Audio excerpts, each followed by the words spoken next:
Hi, I'm Sarah Lopez again with Preservation Inc. and this is video number 2 in what is now a 3-video series providing an update on the Alternative Compliance Pathway 35% Work Plan progress.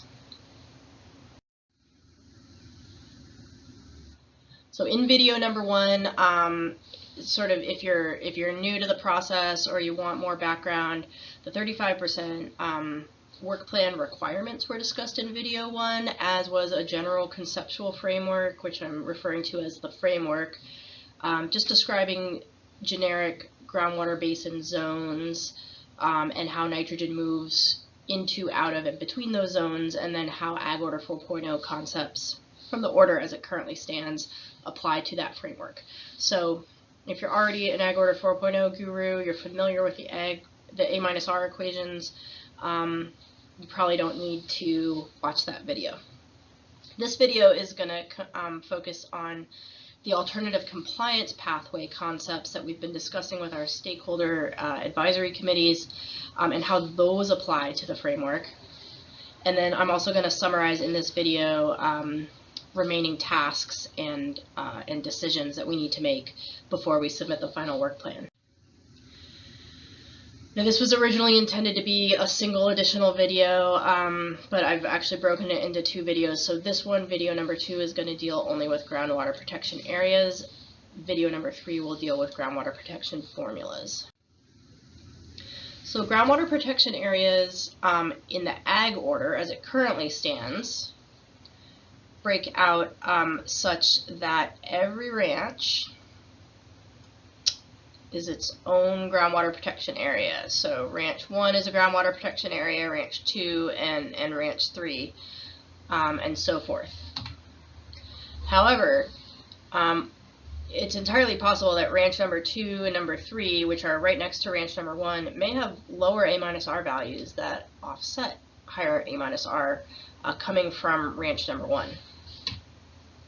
It's also possible that there are non-ag land uses adjacent to these ranches that also contribute to water and nitrogen balances by the time that water makes its way all the way down to the aquifer.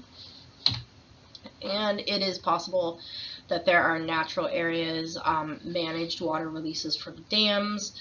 All those things contribute relatively clean recharge that also contributes to the water balance in an aquifer and generally dilutes the nitrogen.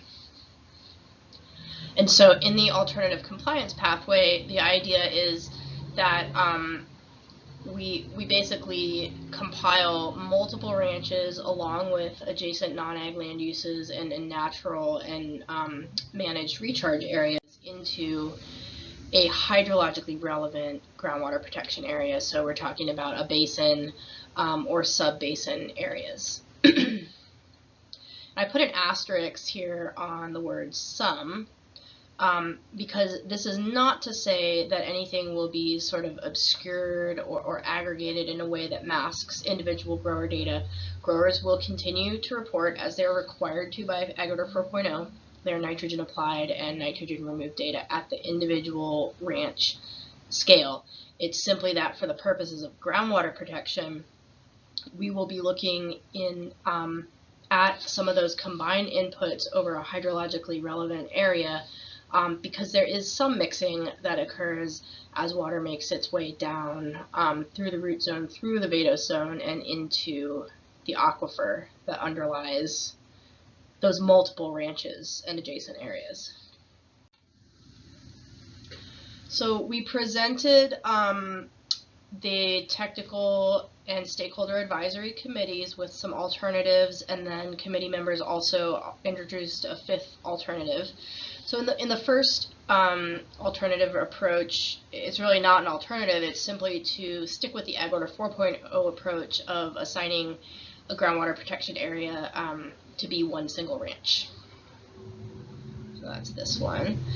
In the Region 5 approach, that would be a potential alternative for us. The area unit is 1 township. We could also take a Region 5 but smaller approach where we continue to use like a square mile grid but make it smaller. So 9 square miles. You have a nice 3x3 subgrid within that 9 square mile grid.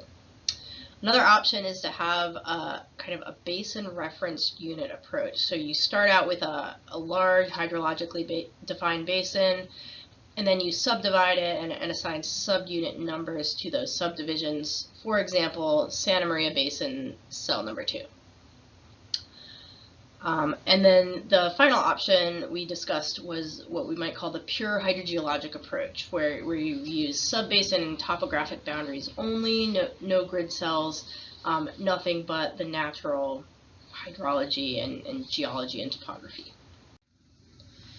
So here is just kind of a depiction of some of those concepts. This figure over here on the left, we have a large Central Coast groundwater basin, the Salinas Valley Basin, and subbasins that it has been divided into for the purpose of the Sustainable Groundwater Management Act. Over here we have the Kings subbasin, which is a Central Valley subbasin, and you can see this township grid overlaid on top of it. on top of it. So here we have hydrologically defined subbasins within a larger basin. Here we have kind of a large basin with a township grid superimposed on it. And then just maybe a little bit more detail, I pulled these figures from a groundwater sustainability plan from the Salinas Valley Basin GSA. So if we take a closer look at one of these subbasins, let's say the Forebay Aquifer, here's a closer look at the Forebay Aquifer. Here is a kind of subbasin area. This is the Arroyo Seco cone, so it's kind of geologically, hydrologically unique from the rest of its subbasin, so it's maybe a further subbasin division. And then I just thought this was interesting too. These are all of the water quality monitoring points, so all of the and they're actually ag order wells. And then this is the well network that they use for water level monitoring. So you can see there's a network of about 30 wells placed throughout the Forebay subbasin for the purpose of characterizing water levels.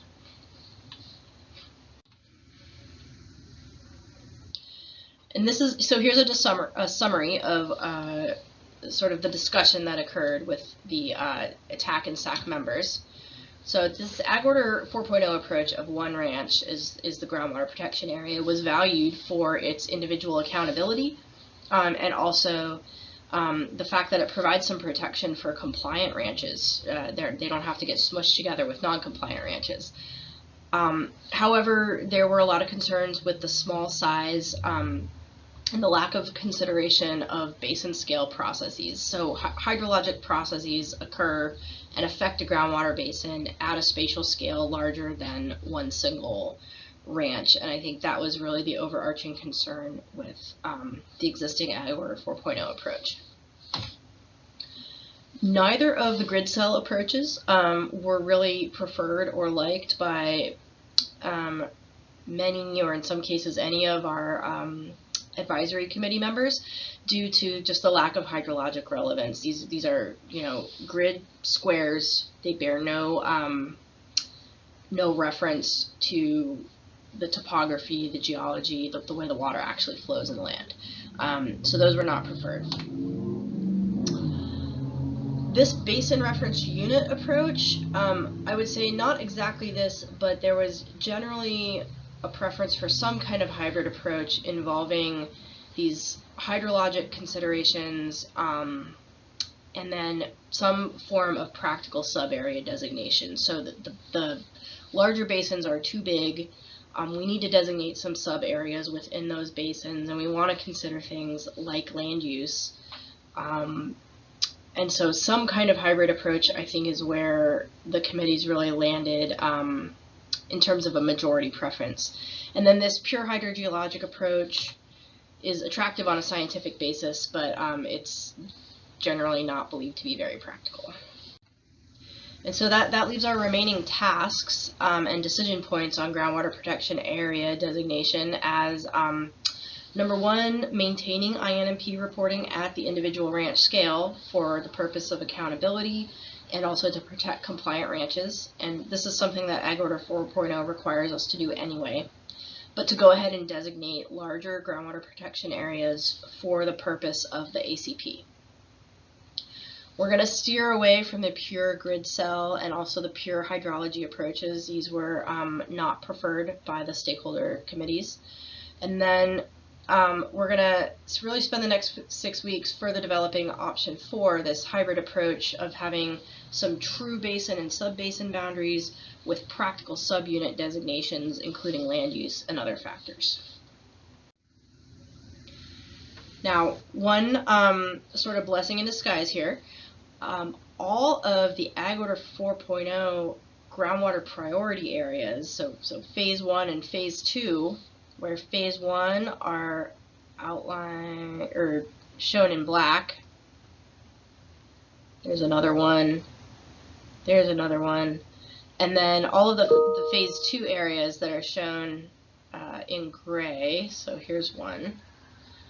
Those phase 1 and phase 2 areas generally coincide with sigma basins and other state adjudicated basins. So those big basin delineations, I think, are pretty much done for us. The question is, how do we subdivide these basins? And the answer to that question is definitely needed for the 35% ACP work plan. So we've got our work cut out for us for the next 6 weeks. One question we have for the Water Board is, if we really focus on how to intelligently subdivide these basins in the phase 1 and phase 2 areas, could our definitions for the phase 3 areas, which are a little bit less defined, they don't always overlay a nice basin, sometimes they're the coastal shelves, and they're also typically less impaired groundwater areas of the Central Coast. So could our definitions for those wait for the 70% work plan? That's a question that we have. All right, so that does it for groundwater protection areas. Video number 3 will cover groundwater protection formula concepts that we're discussing for the ACP and how those apply to our root zone, vadose zone, aquifer framework. And then the remaining tasks and decisions that we have with respect to groundwater protection formulas. So thanks for tuning in.